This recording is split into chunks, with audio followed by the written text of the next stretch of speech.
curl friends, I'm Bianca Renee and you're watching Bianca Renee Today. And today just might be one of the most important curly hair videos you will ever watch, especially if you're new to the curly girl world. And that is choosing the best styler for you and your hair. So many of you are just grabbing stylers that say curly on it, and then you're wondering why your hair isn't looking the way you want, or why this product isn't meeting your curly hair needs. So I'm gonna break it all down today because some of you are using leave-in conditioners, wondering why your hair is frizzy. Some of you are using oils, wondering why it's not moisturizing your hair. Some of you need that extra moisture and you're using gels, wondering why your hair is crunchy. I'm gonna solve all of your problems right now. So sit back, relax, and you might want to take notes. I really only want to get into stylers today, but just a little side note. I hope you know that shampoo is used to cleanse your scalp, make sure your hair is clean, but mainly your scalp, and that a conditioner is more for the lengths of your hair to give your hair moisture and help you detangle. Then after you get out the shower, that's when things get a little more complicated. So let's start off with leave-in conditioners. This is probably the most misconceptualized hair product there is, because a lot of you will get out the shower, you'll apply a leave-in conditioner and walk out the door like a real wash and go. Some of you that might work for. There are some leave-in conditioners that are good at taming frizz, keeping your hair shiny, blah, blah, blah. But that's technically not the job of a leave-in conditioner. A leave-in conditioner is literally a conditioner you leave in, meaning you don't wash it out. A leave-in conditioner can be used in the shower as you detangle and then you just get out the shower, you don't rinse it out. Or you could use your shampoo, your conditioner, and then get out and then apply a leave-in conditioner, especially if you're rinsing out the conditioner. A leave-in conditioner will allow you to keep that moisture in your hair without having to rinse it out, without having to worry about any type of product buildup on your scalp. If it's silicone-free, of course. Now to prove this to you, we're gonna do what's called reading. I know, crazy concept. A lot of you guys don't like to read when most of the answers are smack dab right on the bottle, on the back of the bottle, in my description box, in my caption, but you guys just never want to read those. So here I have the Camille Rose Lavender Whipped Cream Leave-In Conditioner. I've never used this. As you can see, it's fully loaded because I just really don't use leave-in conditioners, but this one is silicone-free if you guys are looking for a silicone-free leave-in. But I'm gonna just read the label. It says that this product is used to soften, detangle, and moisturize strands. That's exactly what a leave-in should do. It does not say has great hold. It does not say will prevent frizz. It does not say anything else, because a leave-in conditioner is not a frizz fighting styler. It's just step one out of the shower. Another example is the Shea Moisture Tea Tree Oil Low Porosity Protein Free Leave-In Detangler. Keyword, leave-in detangler. So this one is really claiming to help you detangle your hair because they stuck it in the title. They were so confident about it. It says that it's supposed to provide lasting moisture without surface buildup. It will leave hair smooth with a healthy shine. Nowhere in this description does it say it's going to prevent frizz or have any hold. And that's fine, because that is the only job of a leave-in. Make it shiny, make it moisturized, make it a little bit easier to detangle. Now, if you are looking for something to help combat the frizz and make sure your hair doesn't get all fluffy by the end of the day, you need to apply an actual curly hair styler, which could be like one of these. For example, the Shea Moisture Coconut and Hibiscus Curl Enhancing Smoothie. It says this is supposed to reduce frizz, define curls, smooth hair for soft and silky feel. Because this is one of my favorite cream stylers, I can say that that is true, and it does do all of those things. Another one might be the DevaCurl Super Cream, another personal favorite of mine. It says to define and control, looking to give your curls frizz-free touchable hold. That's what we're looking for. This is the Rizos Curls Curl Defining Cream. Creates bouncy, shiny, frizz-free, voluminous curls. Defines and holds without leaving hair crunchy. That is the most beautiful description I've ever read, and it's exactly what most of us curly people are looking for. We want all of those things. If it is on the bottle, definitely go with it because that's what it's claiming to do. If it is not claiming to fight frizz, don't get mad at it for not fighting your frizz. So if you want, you could use a leave-in conditioner first to get that extra moisture if you have very dry hair, and then apply a styler, a frizz-fighting styler, on top of it. Step 1, styler. Step 2. If your hair is already moisturized because you're deep conditioning once a week, or maybe you just don't have very dry hair in general, you might be able to skip the leave-in conditioner like I personally do and just go straight for your stylers all on its own. And all these work great on their own, and I don't think there's any need to combine them. If you are using 2 or 3 creams that are claiming to all do the same thing, why? If it's claiming to do the job, let it do the job. And if it's not, it's just not a good product.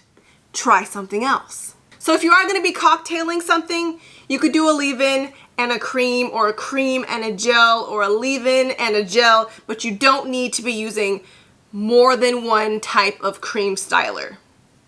It's just unnecessary. Now, I also recommend using a styling cream if you're someone that has very dry hair and you need that extra moisture, or you're someone that hates hold. Hold is what we call that slight crunch or hardness that holds your curl pattern together. I personally love hold because hold means I'm going to be able to hold this look, this curl pattern all week long. And I need that hold to last me throughout the week, and I need that hold to help me diffuse without creating frizz. But if you just hate the crunch, you hate any stiffness, you want your curls to be as soft as possible, just use a cream. But if you are like me and you like hold, that's when I would bring out the gels and usually even a mousse. Now, sometimes mousse can give you different types of results. My personal favorite, as you guys should know by now, is the Not Your Mother's Curl Talk Mousse. This baby right here will give me hold, definition, and shine all week long. And same with my other 2 favorite stylers in the whole wide world is the Curl Keeper Ultimate Frizz Control Gel, which actually claims to fight frizz even in humid areas, for those who live in humid areas. And my other favorite, the Dippity Doo Girls with Curls Jelly, sold at select Marshalls for only $5.99. Now, these products right here, as amazing as they are for my curls, like these are my 3 favorite stylers ever, they will create a slight cast, which is another word for hold, which is another easier word for crunch on your curls. I like that hold because it lets me know, hey, we're a little hard right now, but when you diffuse, we're not going to get frizzy because we're kind of stiff and in place. So we're going to give you that volume, and then you could just scrunch your curls like this, and that will break the cast. As you do this just with your hands, or as you do this with the diffuser, it's going to make your curls even softer, and then that cast is gone, but you had that first initial hold that you needed to get to that place. I hope that makes sense. Nod with me if you're following me so far.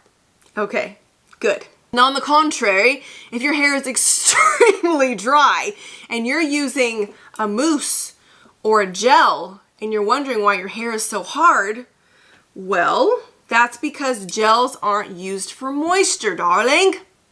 It's not their fault. It's yours. For example, this bottle reads that it's going to have ultimate holding power without flakiness. It's going to give you support for any hairstyle for several days and will leave no product buildup. This is not claiming to add or give your hair any moisture. And that's fine because that's not the job of a gel. The Dippity Doo Girls with Curls Jelly. It's good for shaping, smoothing, and separating your curls and helps eliminate frizz. Nowhere on the bottle does it say it's going to add moisture. And that's fine. Now, one of the last things that I have to explain to you guys is oils. So many of you are applying all of this oil on your hair because your hair is dry and you're assuming that oil is gonna like grease it up. Well, you're not a car, darling. We're not gonna just lube up the way you do your motor. Our curls are a little bit more gentle. And that's because there's different types of oils. I have a whole video on oils. I will link it below in the description box so we don't have to go over it all again today. But there are two types of oils. There's penetrating oils and there's sealing oils. The penetrating oils will actually penetrate into your hair, which can result in giving you more moisturized curls. For example, coconut oil, olive oil, or avocado oil are just 3 examples of oils that will penetrate into your hair. These are also going to be the ones that are most useful to apply to your scalp because it's actually going to absorb into your scalp and moisturize your scalp and or your hair. Now, sealing oils help to lock in that moisture and actually sit on top of the hair. These do not penetrate into the hair shaft, so they're really just adding some shine and locking in the moisture that's already in there. So think about it like this. First, you would apply your leave-in conditioner or maybe your hair mask because now your hair is filled with moisture. Now, to make sure that that doesn't come out, you want to close the door and lock it in there. And that's where sealing oils would come in handy because it's going to kind of coat the hair and make it shiny. Now, I know what some of y'all are thinking. The wheels are turning. This sealing on sitting on top of the hair cuticle thing sounds pretty similar to silicone, which is true. Contrary to what many of you believe and you think that I just hate silicone, even though it does nothing for my hair. I don't need it. I don't miss it. I think my curls look just fine. It's really none of your business. It's my hair, not yours. But oils are going to be a little bit more easier to rinse out than these stronger non-water soluble silicones. But jojoba oil, Jamaican black castor oil, grapeseed oil, these are all examples of oils that do not penetrate the hair shaft. They just sit on top and add some extra shine.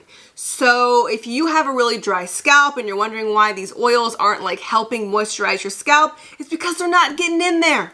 They're just sitting on top looking shiny. And every oil has different benefits, way more benefits than a plasticky silicone would because these are more natural ingredients. And that's kind of why I personally don't apply sealing oils to my hair ever. Now, of course, there are going to be some exceptions to the rules. For example, the Cantu Moisturizing Curl Activator Cream.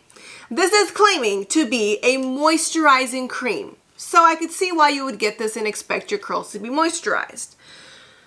In my experience, because the best way to know if a product works for you is to use it on your hair, which I have done, and this actually does have great hold. Any product that has hold that kind of gets hard or crunchy, I wouldn't really recommend for moisture because it's kind of getting hard, and moisture usually means your curls are soft. Now, although I love this product because it does create hold, this is not a product I would recommend to give your hair moisture. The Cantu Coconut Curling Cream, for example, that one is just straight up moisture. Probably why I don't really like that one because I need some type of hold, which the activator gave me. So once again, the exception to some of the rules, it says moisturizing on here, but it's not that moisturizing. Another example would be the Shea Moisture Miracle Styler Leave-In Treatment. This one is a leave-in conditioner, but it's also claiming to be a styler. So because it says both, I could definitely see how some of you would use this all on its own as your styler and as your leave-in and have beautiful results without having to add another cream or gel. So the moral of the story is reading is key. Reading is going to be the greatest first step in deciding which product you should use. Of course, not every product is gonna live up to its expectations on the bottle, and some are gonna work for you and some aren't. But at least now when you go to the store or you order new products, you know not to order a gel for moisture or not to order a leave-in for frizz-fighting hold. It's just wrong. As always, my personal recommendation would be to find products that are sulfate, paraben, and silicone free. Also 3 words that are commonly found right on the bottle. If not, you might have to do some digging within the ingredients, but it'll be there. I have a whole video on how to read the back of the labels if you guys need help. I would use a leave-in for moisture, a styling cream for styling, and a gel for hold and definition. And only use oils when necessary. If you enjoyed this video, make sure you give me a thumbs up and subscribe. I post 2 new videos every week, once on Friday and once on Sunday.